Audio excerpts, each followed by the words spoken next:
2025. Di sini kami penyerahan magang 2 di hari pertama itu bersama guru pamu kami yaitu Pak Andre. Dan yang ketiga di sini pada hari Sabtu kami belajar tentang perangkat-perangkat pelajar seperti prota dan prosem pada hari Sabtunya. Nah, setelah di minggu pertama di hari Sabtu itu kami belajar tentang perangkat-perangkat. Nah, pada hari Senin itu Senin, Selasa, Rabu, Kamis, dan Jumat itu kami mulai mengumpulkan data dengan hasil belajar kami di hari Sabtu tentang perangkat-perangkat. Nah, di minggu kedua tanggal 15 itu kami mengawasi anak-anak yang sedang menjelajahi di Misma Sudi Pontianak Kota. Nah, pada minggu ketiga tanggal 17 November 2025 kami masih tetap mengumpulkan data dan sudah mulai menyusun tugas prota, prosem, dan perangkat-perangkat lainnya. Lalu pada hari Jumat kami juga membantu guru untuk membersihkan kelas-kelas untuk persiapan ulangan. Selesai pada pembersihan kelas kami juga ada waktu tambahan lagi untuk mempelajari perangkat-perangkat lebih dalam.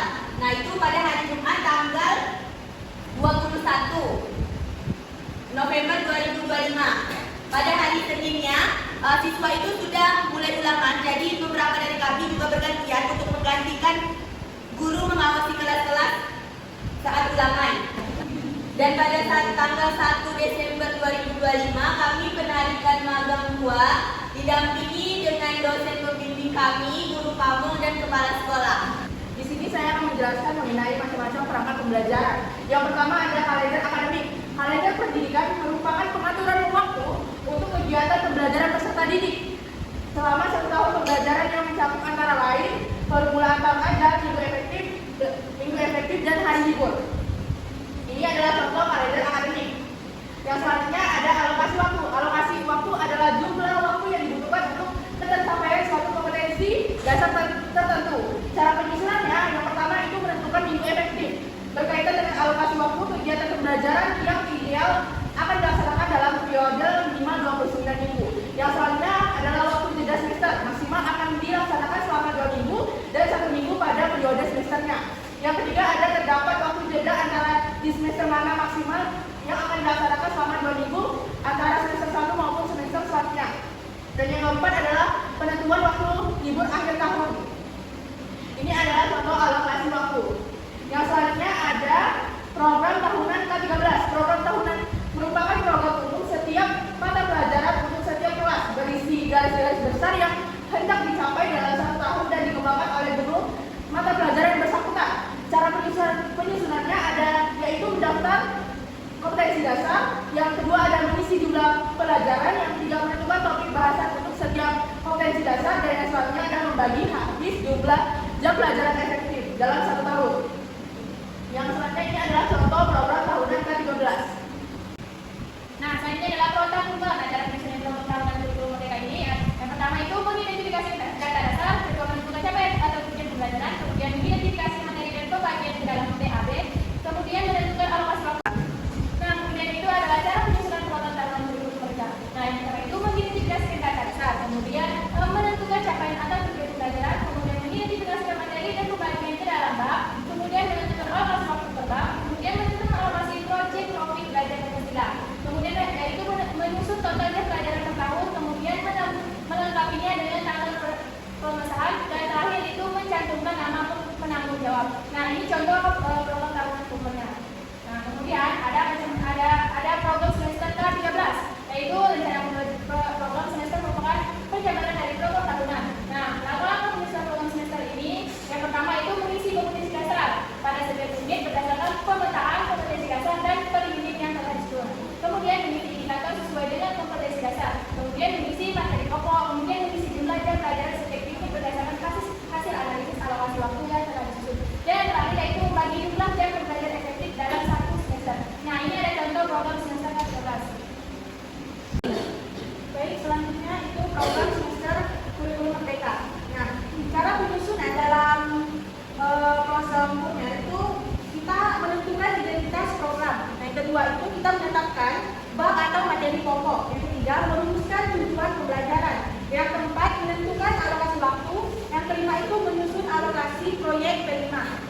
Yang keenam itu memetakan waktu pembelajaran ke kalender. Yang ketujuh itu menentukan waktu penilaian. Yang terakhir itu melengkapi bagian pengesahan. Nah, di sini ada contoh program semester kurikulum merdeka, bisa dilihat di PPT-nya. Nah, selanjutnya akan dijelaskan oleh teman saya. Selanjutnya yaitu silabus. Silabus adalah rencana program pembelajaran satu atau dua kelompok mata pelajaran yang berisi tentang standar kompetensi dan kompetensi dasar yang harus dicapai oleh siswa. Pokok materi yang harus dipelajari serta bagaimana cara pembelajarannya dan bagaimana cara mengatasi pencapaian kompetensi yang telah dicapai.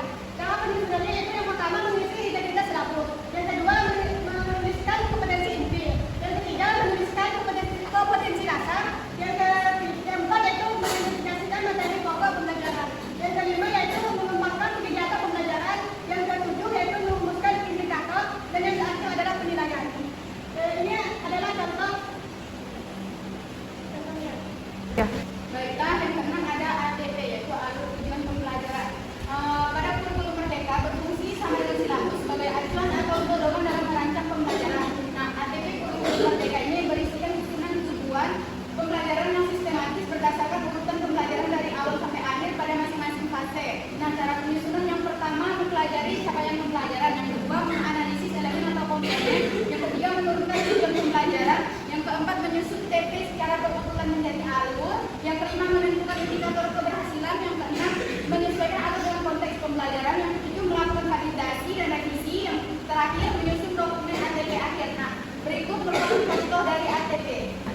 Selanjutnya yaitu RPP atau rencana pelaksanaan pembelajaran. RPP pada hakikatnya merupakan perencanaan jangka pendek untuk perkiraan apa yang dilakukan dalam pembelajaran. Ada cara penyusunannya. Yang pertama mengidentifikasi KI sampai KD atau CK dan CP. Yang kedua merumuskan tujuan pembelajaran. Yang ketiga menentukan metode pembelajaran. Yang keempat menentukan metode pembelajaran. Yang kelima menyusun langkah-langkah pembelajaran. Yang keenam menyusun penilaian. Yang ketujuh menentukan media pembelajaran. Yang kedelapan menentukan sumber belajar. Yang kesembilan menetapkan alokasi waktu. Yang terakhir menampilkan dokumen pendukung. Ini contoh RPP. Yang selanjutnya yaitu bagian modul ajar. Modul ajar adalah bahan ajar yang dirancang secara sistematis berdasarkan kurikulum tertentu dan dikemas secara bentuk satuan pembelajaran terkecil dan memungkinkan pembelajaran secara mandiri dalam satuan tertentu. Adapun cara penyusunannya, yang pertama yaitu melakukan analisis pada siswa, guru, dan satuan pendidikan mengenai kondisi dan kebutuhannya. Yang kedua, melakukan asesmen diagnostik pada siswa mengenai kondisi dan kebutuhan dalam pembelajaran. Yang ketiga, melakukan identitas dan menentukan entitas profil pelajar Pancasila yang akan dicapai. Yang keempat, mengembangkan modul ajar yang bersumber dari alur tujuan pembelajaran. Alur tujuan pembelajaran tersebut berdasarkan dengan capaian pembelajaran. Yang kelima, mendesain jenis, teknik, dan instrumen asesmen. Yang keenam, modul ajar disusun berdasarkan komponen-komponen yang telah direncanakan. Yang ketujuh, guru dapat menentukan beberapa komponen secara esensial yang sesuai dengan kebutuhan pembelajaran. Yang kedelapan, komponen esensial dapat dielaborasikan dalam kegiatan pembelajaran. Dan yang kesembilan, setelah tahap sebelumnya telah diterapkan, maka modul siap digunakan. Dan yang ketujuh, ada evaluasi modul. Adapun contoh modul, ini adalah contoh modul yang telah selesai. Sekian penyampaian hasil laporan malam 2 dari kelompok kami. Wabillahi taufiq wal hidayah. Wassalamualaikum.